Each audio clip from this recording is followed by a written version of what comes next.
right, good morning, good morning. Definitely clapping is not necessary if you guys know me. My name is Chris, and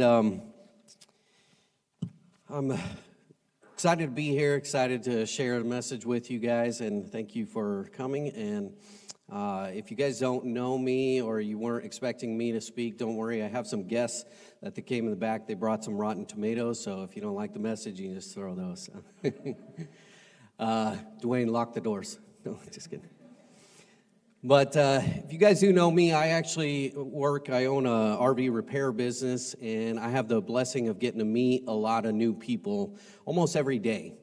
And I call it a blessing because it really is a blessing. And the other thing I do here, at least, is I lead the men's ministry, the men's group, and we met last night. And if you talk to any of the guys will tell you that I'm very often talking about taking advantage or looking for opportunities from God. And those opportunities, I like to call them really chance encounters as well. And I think we have to keep our eyes open for these opportunities because they come all the time throughout the day, every day. There's lots of opportunities. And a lot of times, unfortunately, we miss those opportunities because we're not aware of them. And so we have to be aware of those opportunities. So this morning, as you can see, yep, it's up there. I'm going to be talking about genuine relationships or genuine encounters, meeting new people, and how we can make the most of that. Because the question that I think we need to be asking is, what if that chance encounter that you have with some stranger is their chance to meet Jesus, their chance for you to share the love of Jesus with them? Eric and I were headed home not too long ago from, I think we were out on a date and we were driving home, and we saw on the side of the road, we were almost home, and we saw someone flagging us down. And it was dark, they were off to the shoulder, and so we turned around right away and pulled up behind them, and we see this lady coming towards us, and she's an elderly lady, and she's waving her hands frantically at us, so we know there's something wrong, so we roll down the window. "Are you okay? Is everything all right?" She said, "My husband's fallen over, I can't get him up." We're like, "Oh, okay." So we both jump out of the vehicle, and we go over to her, and we see that, sure enough, her husband is elderly too, and he fell over, and he's on the side and kind of in the ditch area too, and she couldn't get him up. He's a veteran. He had a cap on and stuff too, so of course, I helped him up, and my wife is talking to her, and she's like, "I can't believe you guys stopped. I can't believe we've been waving down for a few minutes there, and I can't believe you stopped." And she's like, "Well, of course, that's what Jesus would want us to do, right?" And so we shared a blessing with them, and they went on their way, and we went on our way. Now, for me, this is the way my mind works. So as soon as I got home, I was like, "Oh, babe, we should have invited them over." I don't even know if he actually made it to the bathroom, though. He said he had to go to the bathroom. I'm not sure if he made it because he fell over. I was like, "Man, we could have invited him over. He could have used our restroom. Why didn't I think of that? We should have prayed for him. We missed that opportunity." I'm constantly evaluating things in my mind, thinking, okay, what could I have done? And it reminds me of that old slogan you guys have heard of WWJD, what would Jesus do, right? I think we constantly need to be asking that and evaluating, what would Jesus do? Because aren't we supposed to be like Jesus, right? And so what I want to do this morning is I want to look at two examples from Jesus of how he shows us what we should do in these opportunities, in these chance encounters that we come across. The first one is the woman at the well. Now, many of us are probably familiar with this story, and we just sang that song, thank you, Charlotte, and talked about the woman at the well. Now, you can look at it if you want and kind of look along in John chapter 4 is where the text comes from. I'm going to be looking a little bit from there, but if you guys are okay with it, I'm going to paraphrase a lot of what happened here. And in John 4, when this encounter happened, let's set the stage a little bit. So first of all, you got Jesus and his apostles. It's early on in their ministry, and they're going about, and they are traveling, okay? They're traveling from Judea to Galilee, and they're going a long distance. And going a long distance in that day and age, they're traveling in their two-wheeler, which is their two legs there. And their souls are getting worn out, their feet are getting tired, their legs are getting tired. It's a long journey. Imagine walking over miles and miles of distance there. So they're going, and they're tired, right? They're hungry. So they decide to make a pit stop.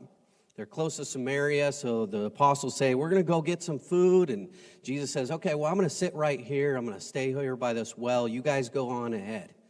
Because Jesus knows there's a chance encounter coming. And so now, that's the stage, right? And now let's set the stage for the woman. So we got a woman, and if you read some commentaries, and Brother Mike was actually alluding to this earlier, that in the commentaries will kind of give you a little background, and they'll tell you that typically the women would go together for protection, and they would go early in the morning or late in the evening to go gather water. And they do it as a community thing. But this woman, the context says that she went by herself. She was by herself, and it also says that it was mid-noon, high noon there. It's going in the hottest part of the day. Why is she doing that? Well, again, you read the commentators and you read the context of what we also know about this woman. She probably was not the most accepted woman in her society.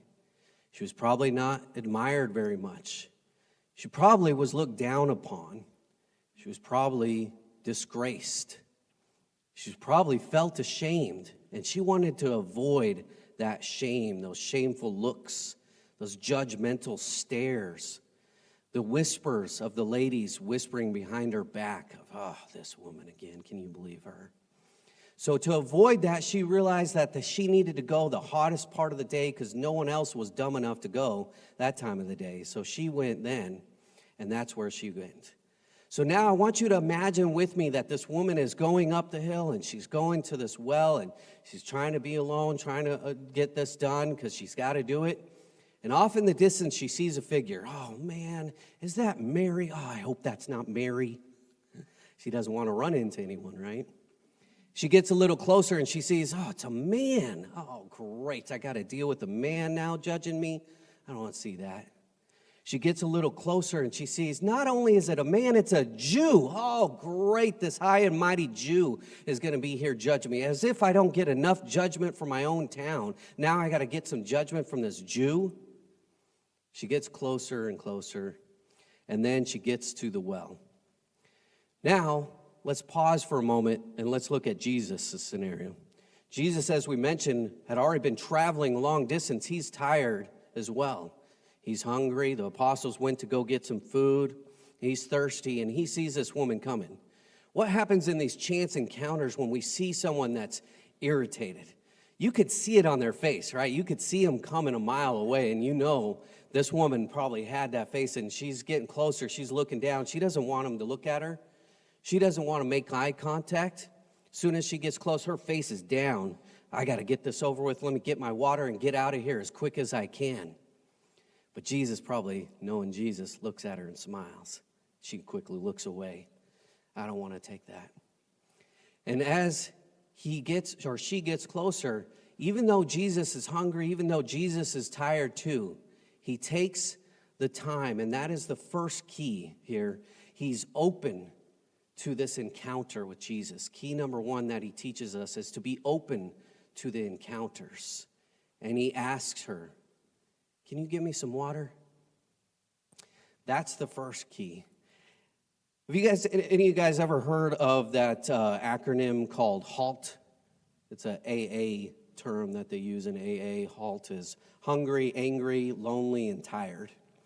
And they use that and they talk about how when you are hungry or angry or lonely or tired or a combination of many of these, that's the danger zone. That's when you need to be cautious because if you're in any of those states, you're more susceptible to start drinking. Well, as we set the stage for these characters, both characters are experiencing this, right? Both characters, we know the woman was probably tired, exhausted, was probably at the very least, if not angry, she's frustrated. She's probably getting more angry as she approached and saw that there was a Jew there, and now this Jew is asking for water, and Jesus himself was too. Now, when we come to these encounters, a lot of times we use that halt or those situations to pause and to stop and to get us to put up our wall and our distance there and not approach. This woman, I guarantee you, she did not want to be approached by Jesus, right? Because we see that as soon as he asked for water, he says, her scoff right away is, what? You're a Jew. Do you not get and see that I'm a Samaritan woman and you're asking me for water? Do you get where you're at? But Jesus goes into it anyway. And that's where we have to start, by being open and available to people. And I think the reason why is because, again, that's where we have to ask ourselves, how can we know if that's not the turning point in their life of what they may need? You know, the reality is most people are tired and worn out from daily life, right? And so too often we allow that to blind us from what their needs are, from what they really need. And Paul really got this. He shares in Philippians, when he's writing to the Philippians, in Philippians chapter 2, verse 3 and 4. This is one of my favorite scriptures in the Bible, at least the top 10,000. And it says, let nothing, oh, you got that, thank you. Let nothing be done through selfish ambition or conceit, but in lowliness of mind, let each esteem others better than himself. Let each of you look out not only for his own interest, but also for the interest of others. That's the key that Paul got, is that you can't just think of your needs. You have to look out for the needs of others as well. Otherwise, you miss it. You miss the encounter. Now, Jesus, of course, being Jesus, had the ability to know exactly what this woman needed, right? And this is what's going to lead us to our second key, because we don't have that. Some of us may have a little better insight, or the gift of insight, to where we can see people and read people a little better. But for the most part, it takes time and attention. And that's key number 2. So first, you have to be open and available. And second, you have to be willing to give some of your time and your attention to people. Because if you don't do that, you will never have the time to get to know them. We'll allow our busy lives to be the distraction. And think of that too, because so much of us, as I said, earlier, we're busy with our day-to-day lives. Our work overwhelms us. Our family life consumes us. We've got family drama to deal with. We got things in our society that's messing with us, and culture around us, bombarding us. But if we're not doing that, then what are we doing? We're watching TV, or we're busy on our phones. Believe me, brother and sister, the world will find ways to distract you and take your time. So don't ever let that be an excuse. You have to be willing to give time and attention to people. So if we continue this story with this woman here, we can see that it didn't change right then, right? He asks her for some water. She spouts back. And then he starts and says, if you knew who it was that was asking you for water, you would be asking for water. She right away retorts back, do you have anything to draw water? You don't have anything to draw water with, dummy. How are you supposed to get me water? And so he says, the water that I'm offering you, though, is living water. It's water that you will never thirst again. To which she right away replies back with a rude comment again of, oh, give me this living water. I'd love to have this living water so I don't have to come up here at high noon, avoid the disgrace of my community and the people talking about me. Oh, that would be great. Please share this living water with me. See, this encounter was an uncomfortable encounter. This wasn't one where this woman immediately opens up. And I think sometimes we encounter people and we think, we want them to be open to us and to share with us. But the reality is that Jesus had absolutely nothing in common with this woman, right? He was a Jew, she was a Samaritan, he's a man, she's a woman, he's a foreigner. And yet, Jesus tries to break that barrier. Imagine if Jesus started his ministry with a bias, though. I imagine, if I was with the apostles, I'd be telling Jesus, you are the King of the Jews.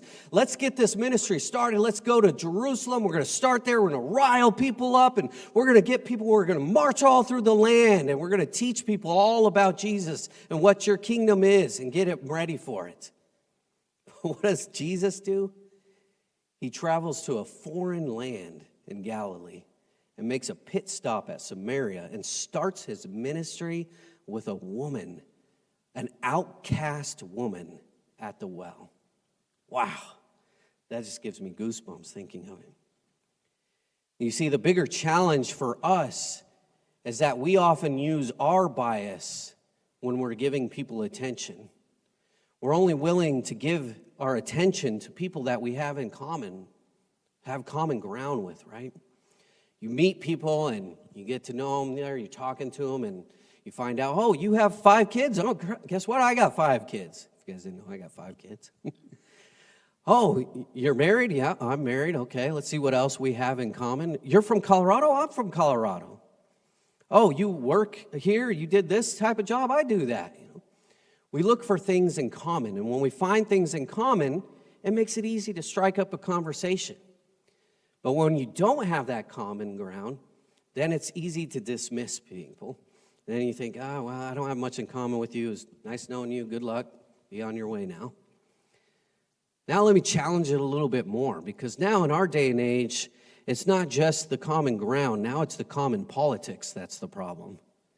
Oh, you don't agree with the way I view things? That's a problem. You don't vote for who I voted for? I don't think we can be friends. You watch Fox News? Oh, definitely can't be friends with you. You watch CNN? Oh, man, you're brainwashed. These are the type of things that cause the biases nowadays. And James actually addressed this. And this is, you're ready for this. So James addresses this in James chapter 2, verse 1 through 4. He calls this partiality. And he says, "My brethren, do not hold the faith of our Lord Jesus Christ, the Lord of glory, with partiality. For if there should come into your assembly a man with gold rings and fine apparel, and there should also come in a poor man in filthy clothes, and you pay attention to the one wearing the fine clothes and say to him, 'Hey, you sit here in this good place,' and you say to the poor man, 'You go over there,' or 'You sit here at my footstool,' have you not shown partiality among yourselves and become judges with evil thoughts?" Ooh, ouch. A little bit of a dagger right there, right? Judges with evil thoughts. I could understand the judgment part, because that's what we do. We judge people all the time, right? We judge them by their appearances. We judge them by what they drive, what their house, where they live. We judge people all the time. But the evil thoughts is the one that, ooh, ouch. What do you mean by that, James? The evil thoughts, you know what I think it is? I think it's the whispers in the back of our head that we don't say out loud. The whispers of, "I'm better than you. You're not worth my time. I don't want to be seen with you." The things we don't say out loud. And unfortunately, in our day and age, social media has made it so easy to say those quiet things out loud now, though. Because it's easy to get online and see somebody you disagree with, and you type something out, and it's harsh, it's mean, it's judgmental. Send it off. I don't have to see their face, so I don't have to see their reaction, but I know I'm going to put that jab in because I got to say my piece. It makes it to where those evil thoughts make a lot more sense of what James is talking about. James actually takes it a little bit further in verse 8, where he says, "If you really fulfill the royal law according to the scripture, you shall love your neighbor as yourself, you do well." That's exactly what we're talking about, loving your neighbor as yourself. But listen to what he says. "But if you show partiality, you commit sin." Wait, you what? You commit sin? And I've read this in all translations just to make sure. Every one of them says you commit sin, is what he's saying. And not only that, he doesn't even stop there. He says, "and are convicted by the law as a transgressor. For whoever shall keep the whole law and yet stumble in one point, he is guilty of all." James, are you really saying this is sinful? Are you really saying this is so important that I'm guilty of all? If you read the rest of the context, he's talking about murderers and thieves, but you're saying if I show partiality, I'm guilty of all? How can that be, James? Well, here's why I speculate. Here's what I think. I think what it does is it causes us to be callous. It causes us to be callous to the needs of others. When we start getting those opportunities and we miss them, we pass them by, we let them go by. God gives us, as I started off, every day new opportunities. And when we dismiss those opportunities, we become more and more callous. The other way I envision it is every one of us, you heard us talk about how you got an invisible bubble, right? You got a bubble around us. This bubble is my safety zone, and I'm willing to let these 5 people in, and that's it. If you're not part of this group, you're not within my bubble. And then you get that encounter, you get that person that comes in and wants to maybe try to be of your part of your bubble, and you're like, nope, I'm not going to do it. And you know what you do? Every time you do that, you're taking a brick and you're building a wall, and you're putting that mortar around that brick, and you're building it thicker and stronger to build up against it. And that is where I see the problem coming. So what's the solution? Well, my question to you is, are you willing to be a little uncomfortable? Some of you might be saying, Chris, you're already making me pretty uncomfortable here. Well, I'll tell you, like a preacher used to say when he would preach there is, well, pick up your feet because I'm coming through.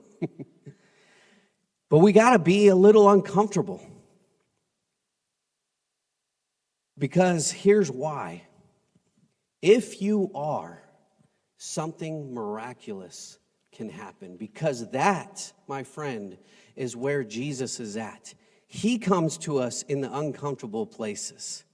When you look at the examples and the events that happen in the Bible, you constantly can see that if you were there, you would be uncomfortable, okay? Jesus doesn't make things very easy. I can't imagine with his apostles how many times they just felt so awkward and uncomfortable in the situation.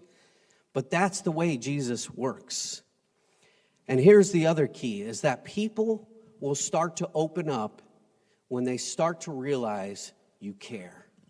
And that leads us to our third key from Jesus, is that your third key is that we have to have sincere care and concern for others. You have to stop looking at people and trying to look for people that look just like you. It's easy to get along with someone that looks just like you, that acts just like you, that has a lot of common with you. But we have to start realizing that it's not about just finding people that looks just like me. We have to see people the way Jesus sees them. We have to see that there are so many people out there that are hurting and that need Jesus. If we could see them that way, then it'll cause us to put down our blinders and see that there's more going on. There's more back there than what we need to be ready for. I think so many times, unfortunately, we stop ourselves also because we think, well, that's the pastor's job. You know, there's a charity, there's an organization that helps the poor, the homeless. There's charities for that as well. You know, this devastation happened to Katrina or somewhere else. There's organizations that will work on that. I'll send them some money. That'll be my part. And all the time we're driving by people on the side of the road that need help. We're passing other people that are asking for help. We can't do that because the reality is people don't just need someone special to help them. What they need is a listening ear. I love this quote from the movie The Hobbit. I love the Lord of the Rings series. And actually, this is from the Lord of the Rings, but it's they're going along the journey, and they've already gone through several battles, and it's been a really tough journey, and Frodo is starting to question, or has been questioning the whole time, what is he doing there? What's his purpose? And Gandalf is seeing this and sees that he's discouraged, and he shares these words with him. He says, "Some believe it is only great power that can hold evil in check, but that is not what I have found. I have found that it is the small, everyday deeds of ordinary folk that keep the darkness at bay, small acts of kindness and love." Love that quote there. How many times have you had a really rough day and you had a loved one, a spouse, a friend, or maybe even a stranger give you a word of encouragement that just help turn it around for you. That's what people need, and that's what we can provide. And you know what that is? That's the living water. We have the living water that Jesus offered to the woman at the well. But you can't offer it if you're not sincere, because people will see the fakeness, they will know it's not real, and they won't accept it. You have to be sincere.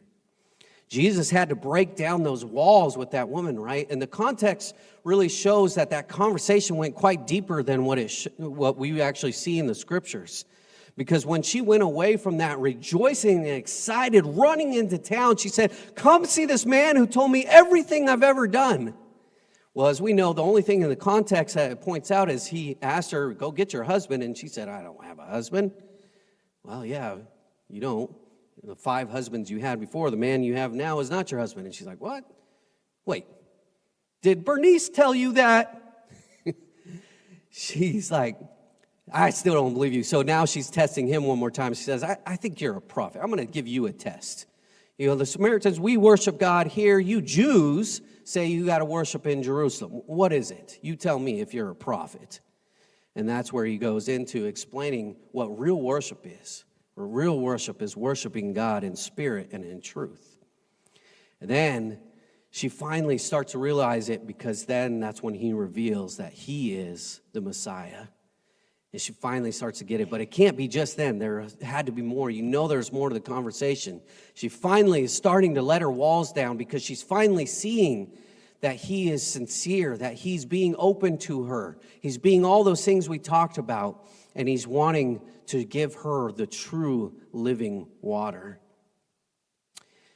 It's not about feeling sorry for people. It's about understanding them and where they're coming from. If we call ourselves Christians, then we have to act like it. We can't just do it in word only. James, prior to the chapter we read earlier in chapter 1, verse 22, says, "Be doers of the word and not hearers only, deceiving yourselves." That's what we do when we just say we're Christians, but we're not actually living it.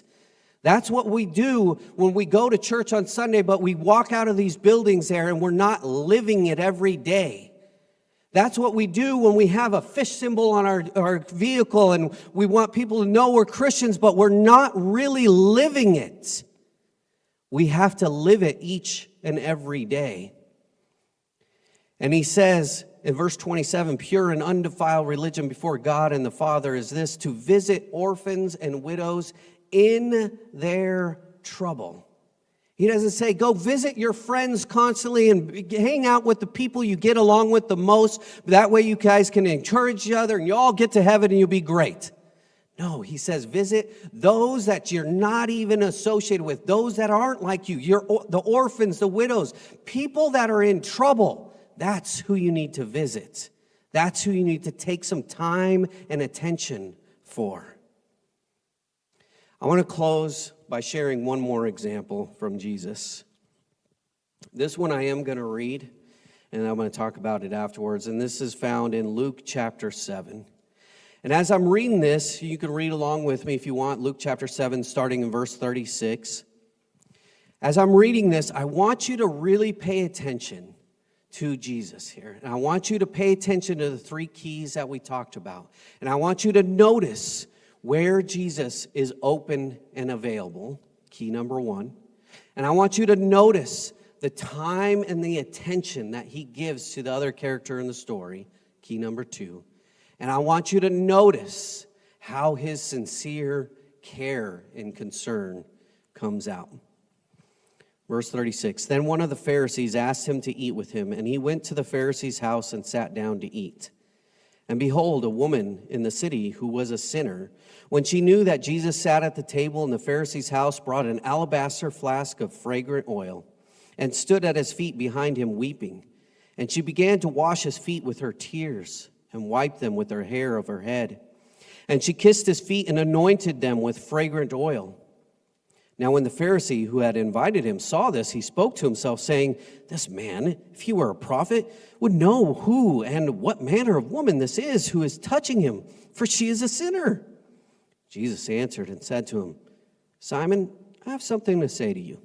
So he said, Teacher, say it. There was a certain creditor who had 2 debtors. One owed 500 denarii and the other 50. And when they had nothing with which to repay, he freely forgave them both.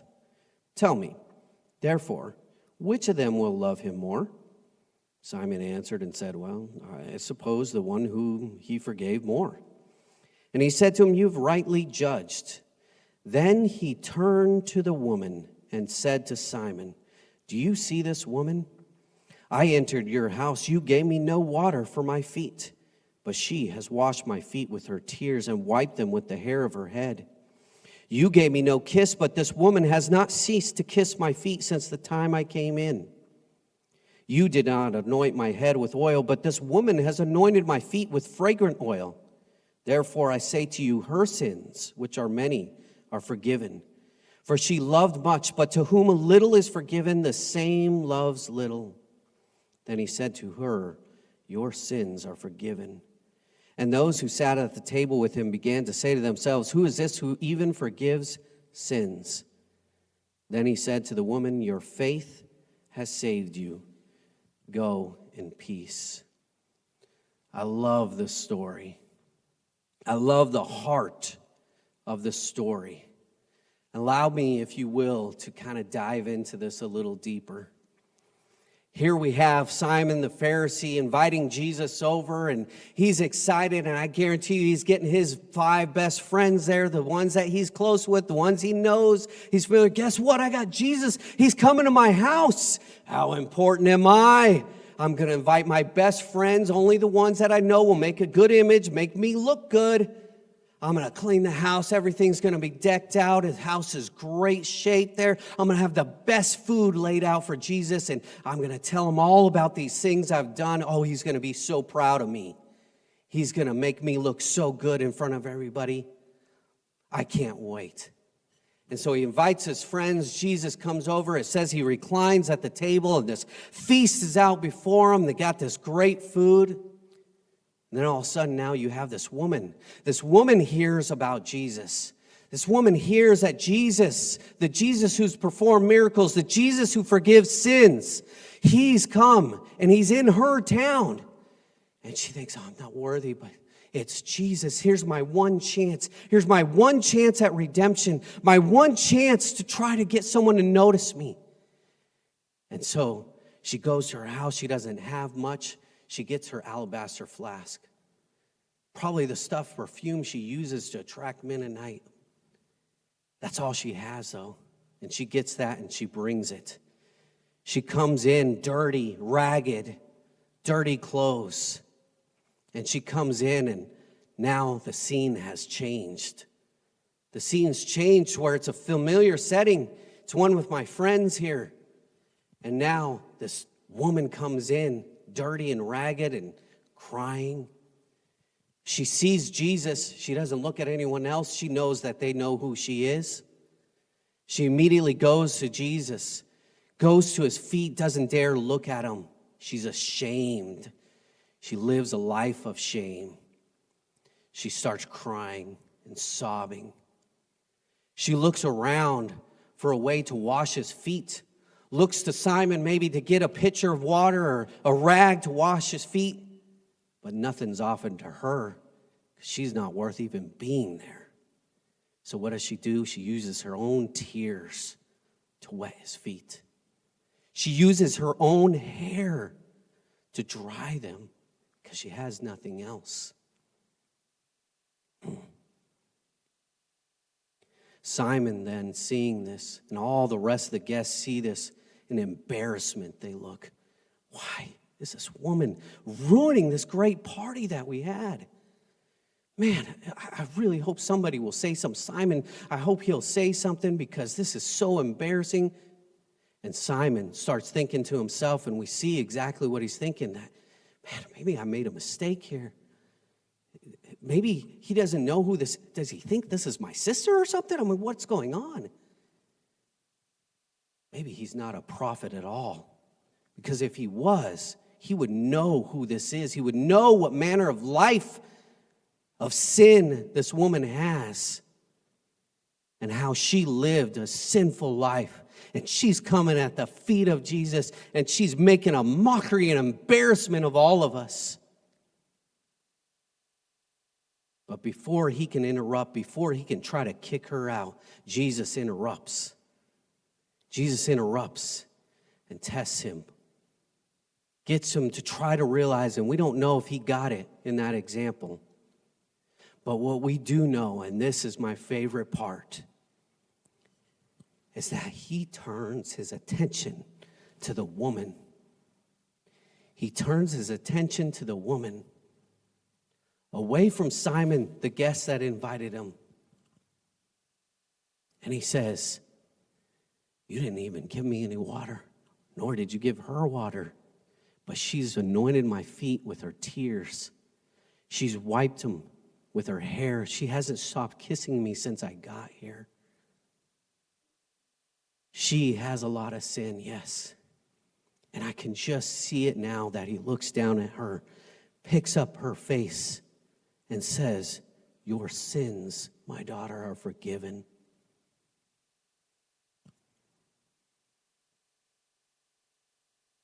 That is the care and the concern that we must have for our fellow man. Jesus saw the needs of others.